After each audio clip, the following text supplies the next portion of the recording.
வணக்கம். இன்றைக்கி நம்ம பார்க்க போகிற சமையல் என்னென்னா ஒரு பிரேக்ஃபாஸ்ட் ரெசிபி தான் பார்க்க போகிறோம்.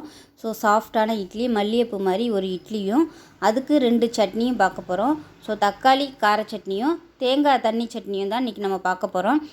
எப்படி தான் மாவு அரைச்சாலும் இட்லி சாஃப்டாக வரலன்னு நிறைய பேருக்கு கவலை இருக்கும். நான் சொல்லியிருக்க அளவுகளில் இந்த மாதிரி மாவு ஆட்டி பாருங்கள். அதாவது சோடா உப்பு, அவல், ஜவ்வரிசி இந்த மாதிரிலாம் எதுவுமே சேர்க்காமல் இட்லி நல்லா வெள்ளை வெள்ளைன்னு நல்லா மல்லிகைப்பூ மாதிரி சாஃப்டாக இருக்கும். ஸோ வாங்க இந்த இட்லியும் 2 சட்னியும் எப்படி செய்யலாங்கிறத பார்க்கலாம். இப்போ ஒரு பவுலில் இட்லி புழுங்கல் அரிசி 5 டம்ளர் எடுத்திருக்கேன். நான் 6 டம்ளர் மாவு அரைக்க போகிறேன். அதனால் 5 டம்ளருக்கு இட்லி புழுங்கல் அரிசி எடுத்திருக்கேன். இந்த டம்ளரில் தான் அளந்தேன். இந்த டம்ளரில் 5 டம்ளர் இட்லி புழுங்கல் அரிசி, 1 டம்ளருக்கு பச்சரிசி சேர்த்துக்கலாம். பச்சரிசி சேர்க்கும்போது இட்லி நல்லா வெள்ளையாக வரும். தோசை ஊற்றினாலும் நல்லா கிறிஸ்பியாக சூப்பராக வரும். தோசைக்குன்னு தனியாக நம்ம ஆட்ட வேண்டியதில்லை. அதனால் 5 டம்ளர் இட்லி அரிசி, 1 டம்ளர் பச்சரிசி சேர்த்துருக்கேன். இப்போ உளுந்து எடுத்துக்கலாம். இப்போ இன்னொரு பவுலில்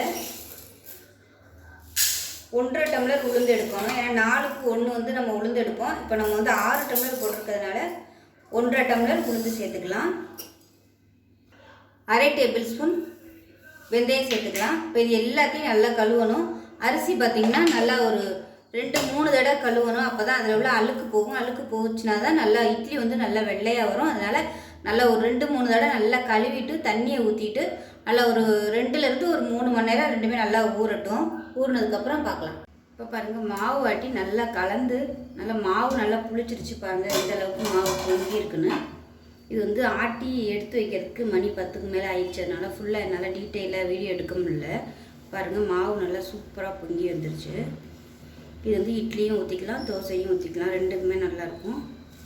லைட்டாக மாவு கலந்து விடணும். எப்பயுமே அப்படியே நம்ம அள்ளி ஊற்றக்கூடாது. லேசாக ஜென்டிலாக கலந்து விட்டுட்டு டப்பாவில் ஊற்றி வச்சோம்னா அடியில் இந்த தண்ணியாக நிற்கிறது இல்லாமல் இருக்கும். இப்போ ஒரு மிக்ஸி ஜார் எடுத்துக்கலாம்.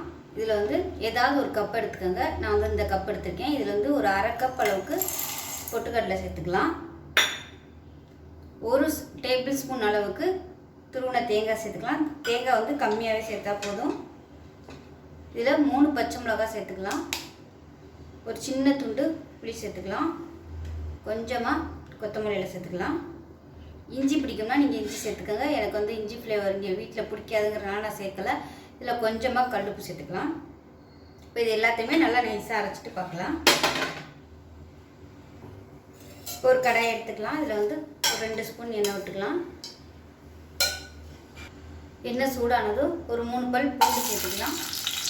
அதோட காஞ்ச மிளகாய் பார்த்திங்கன்னா ஒரு 6லேருந்து 7 வரமிளகாய் சாதாரண இது எடுத்திருக்கேன். இதோட 3 காஷ்மீரி மிளகாய் எடுத்திருக்கேன். இதோட கொஞ்சமாக கருவேப்பிலை எடுத்துக்கலாம்.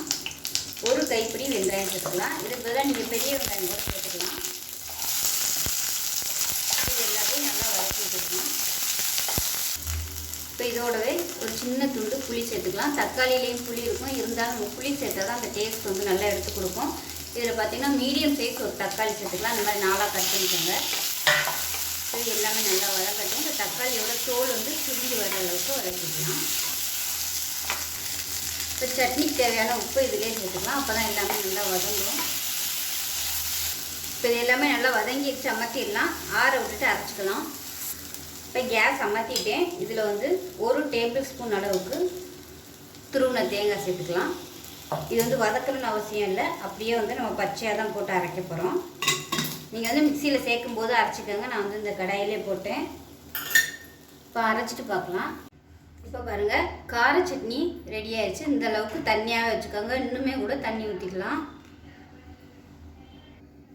இப்போ பாருங்கள், தேங்காய் சட்னி அரைச்சாச்சு. இப்போ இதையும் ஒரு பவுலில் மாற்றிக்கலாம்.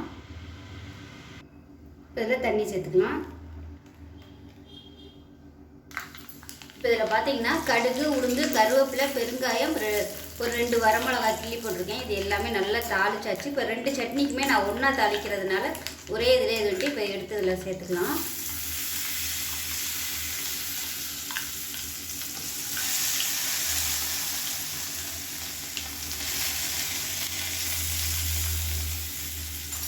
இப்போ பாருங்கள், அருமையான 2 தண்ணி சட்னி ரெடி ஆயிடுச்சு. டேஸ்ட் பார்த்திங்கன்னா சூப்பராக இருக்கும். நான் பவுல் சின்னதாக இருக்கிறதுனால கொஞ்சமாக தான் தண்ணி ஊற்றி கலக்கிருக்கேன். இன்னுமே கூட தண்ணி ஊற்றி கலந்துக்கலாம். இப்போ நம்ம இட்லி ஊற்ற ஆரம்பிச்சிடலாம். இப்போ பாருங்கள் சுட சுட இட்லியும் எல்லாம் அருமையாக ரெடி ஆயிடுச்சு, எடுத்துடலாம். சுட சுட இட்லியும் ரெடி ஆயிடுச்சு. பாருங்கள் சட்னியும் அருமையாக ரெடி ஆயிடுச்சு. அப்படியே சுட சுட இந்த இட்லிக்கு வந்து இந்த கார சட்னியும் தேங்காய் சட்னியும் வச்சு சாப்பிட்டோமா அவ்வளோ சூப்பராக இருக்கும். இப்போ தேங்காய் சட்னி,